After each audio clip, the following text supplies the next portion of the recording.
నిన్న పాస్టర్ సోదరులు కూడా వచ్చి మాట్లాడుతూ ఉంటే ఏదో మాట్లాడారు, గతంలో మీరు ఈ మాట అన్నారు, మమ్మల్ని ఇబ్బంది కలిగించింది మా వాళ్ళకంటే, మీరు ఖచ్చితంగా ఇంత ప్రేమతో వచ్చారు, మీరు నన్ను తిట్టాలనుకుంటే సంపూర్ణంగా తిట్టు, నేను భరిస్తానని చెప్పి. నాయకుడి ముఖ్య లక్షణం తిట్లు భరించడం కూడా. కేవలం మెచ్చుకోవడాలు ప్రైజెసే కాకుండా ఒక నాయకుడి తాలూకు కీలకమైన లక్షణం తిట్లు తినటం, విమర్శ తీసుకోవడం కూడా అవసరం. అలాంటిది ఒక ముఖ్యమంత్రికి ఏ స్థాయిలో ఉండాలి. ఎవరు పడకూడదు, ఎవరు ఎదురు తిరగకూడదు అనుకుంటే ఇది రాజరికం కాదు జగన్, ఇది ప్రజాస్వామ్యం, ఇది జగన్ స్వామ్యం కాదు. ఇది ప్రజలు ఎదురు తిరుగుతారు, మాట్లాడతారు, విను, భరించు. పద్ధతులు మార్చుకోండి. ఏ రోజు ఈ వ్యక్తి లైవ్ ఒక మీడియా వారితో మాట్లాడలేడు, ఒక ప్రెస్ మీట్ చెప్పలేడు, ఒక ప్రెస్ మీట్ పెట్టలేడు. అతను అరేంజ్డ్ ప్రెస్ మీట్స్ తప్ప.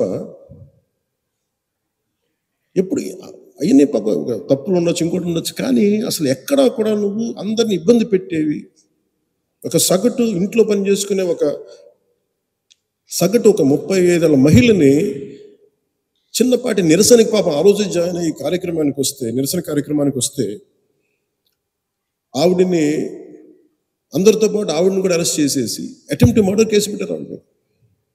ఎంత దాష్టికం.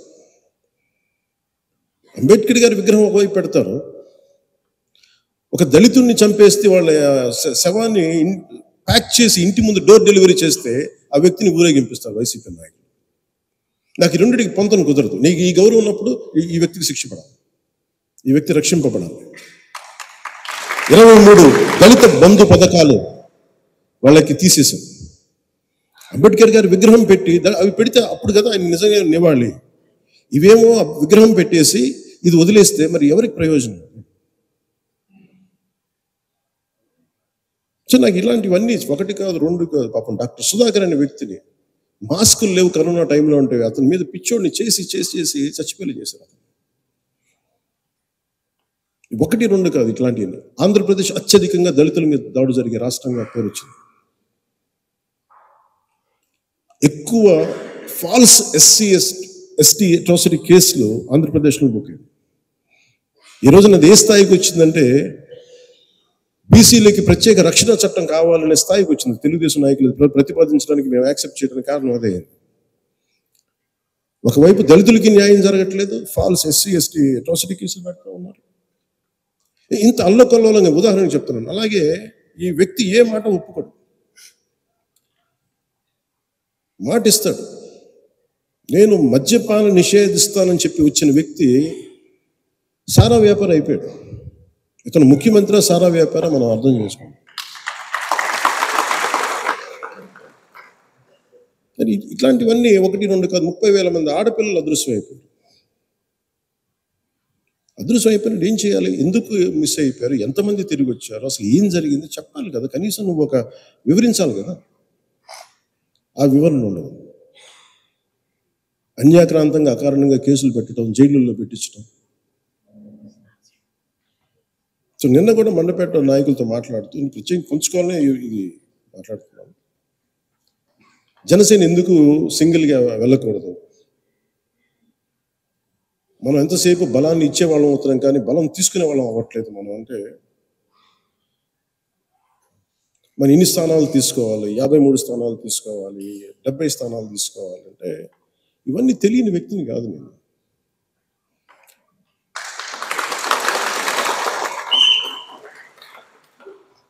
మనోడికి అసలు ప్రాక్టికాలిటీ తెలియదు, వీధుల్లో తిరగడు కాబట్టి, జనంతో తిరగడు కాబట్టి అసలు మనం ఏమనుకుంటామో తెలియదు. మీరు ఏమనుకోకపోతే తెలియకపోతే నేను రాజకీయాల్లోకి ఎందుకు వస్తాను?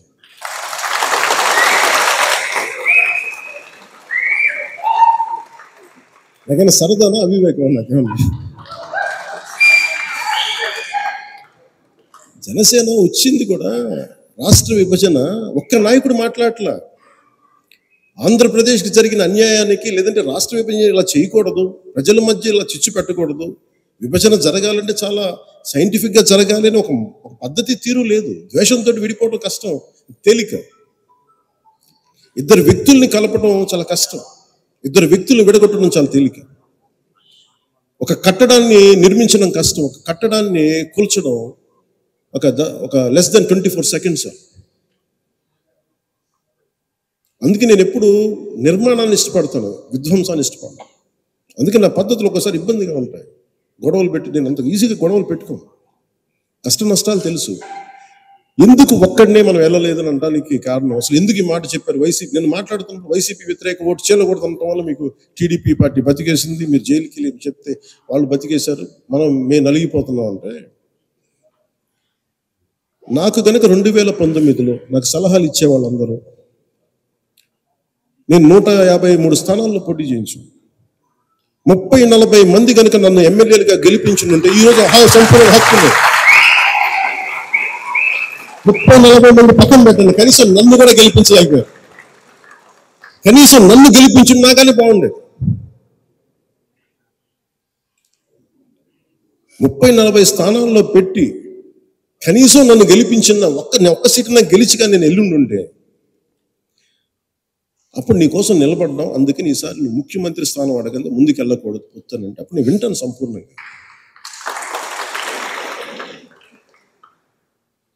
నువ్వు ఏమి మనకు రిజల్ట్స్ చూపించకుండా ఎట్లా అడుగుతావు అంటే, ఎందుకంటే మీరందరూ ఈరోజు కూర్చున్న పెద్దలు కూడా అందరూ కూడా కనీసం 3వ వంతు మనం వార్డ్ మెంబర్స్గా ఉండాలి. ఓటు ట్రాన్స్ఫర్ అవ్వాలంటే ఖచ్చితంగా ఇది జరుగుద్ది. ఇవన్నీ మాట్లాడుకున్నాం, దీన్ని ముందుకు తీసుకెళ్తాం. కేవలం నేను ఎమ్మెల్యే సీట్ల దగ్గర ఆగిపోవట్లేదు, ఆ దృష్టిలో మీకు పెడతాను. ఎందుకంటే ఒక పార్టీ నిర్మాణం లేదంటే మండల స్థాయి, గ్రామ స్థాయి, పంచాయతీ స్థాయి, వార్డు స్థాయి వరకు నాయకత్వం ఉండాలి ఒక పార్టీకి. ఇది చాలా చక్కటి అవకాశం మనందరం పెంపొందింపు చేసుకోవడానికి. టీడీపీకి మనం కలిస్తే ఏమైపోతుందంటే ఇద్దరం కలిసి నిర్మాణం చేసుకోవచ్చు. వాళ్ళ పునర్నిర్మాణం లేదంటే వాళ్ళకి కొంత ఎక్స్ట్రా బలం తీసుకోవచ్చు, మనం బలమైన నిర్మాణం చేసుకోవచ్చు. ఇది ఇద్దరికి మంచిది. ఇది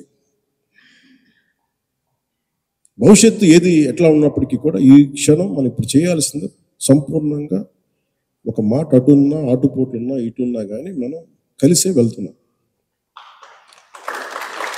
అలాగే వారు 2 సీట్లు అనౌన్స్ చేశారు కాబట్టి ప్రత్యేక పరిస్థితుల్లో నేను కూడా ప్రత్యేక పరిస్థితుల్లో ఈ రోజున రిపబ్లిక్ డే రోజున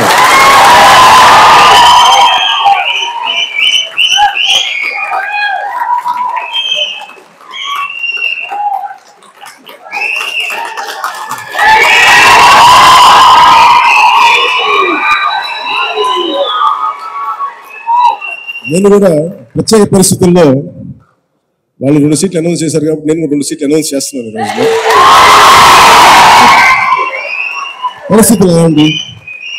సో నాకు కూడా ఒత్తిడి ఉంటుంది, అప్పుడు చంద్రబాబు గారికి కూడా ఒత్తిడి ఉంటుంది, నాకు కూడా ఒత్తిడి ఉంటుంది. కాబట్టి ఆ ఒత్తిడిని నేను కూడా తట్టుకోవడానికి రిపబ్లిక్ డే రోజున నాకు R అక్షరం బాగుందనిపించింది. రిపబ్లిక్ డే RRR లాగా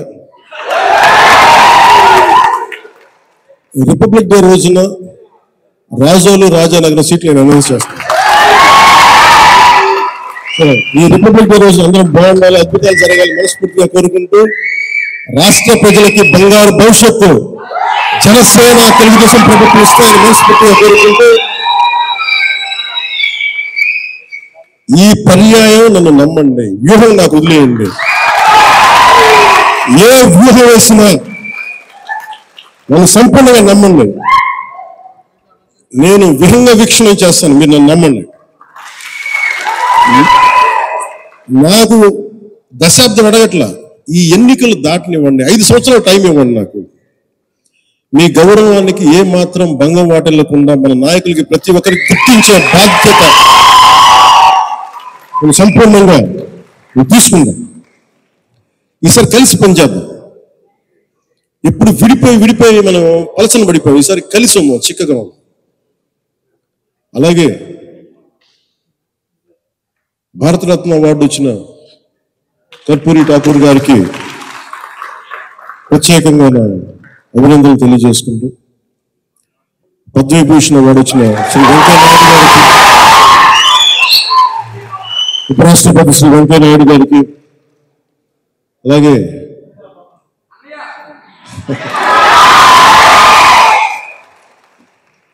మా పెద్దన్నయ్య మెగాస్టార్ చిరంజీవి గారికి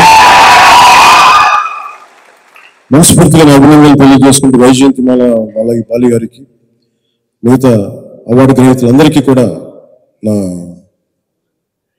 అభినందనలు తెలియజేసుకుంటున్నాను. ప్రత్యేకించి పద్మ అవార్డ్స్ గురించి మాటలు చెప్పి ముగిస్తాను.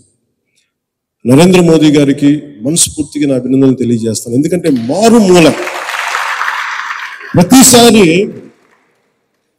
పద్మ అవార్డ్స్ అనగానే రికమెండ్ చేస్తారు, ఈ వ్యక్తికి ఇవ్వాలి, ఈ వ్యక్తికి ఇవ్వాలి అని. వాటన్నిటినీ పక్కన దోసేసి టాలెంట్ ఎక్కడుంది, ప్రతిభ ఎక్కడుంది, త్యాగం ఎక్కడుంది అని వెతుక్కొని మరి దేశం నలుమూల నుంచి ఆయన వ్యక్తులు తీసి పద్మ అవార్డ్స్ ఇవ్వటం ప్రధానమంత్రి నరేంద్ర మోదీ గారికి మనస్ఫూర్తిగా హ్యాట్స్ ఆఫ్ తెలియజేస్తాను.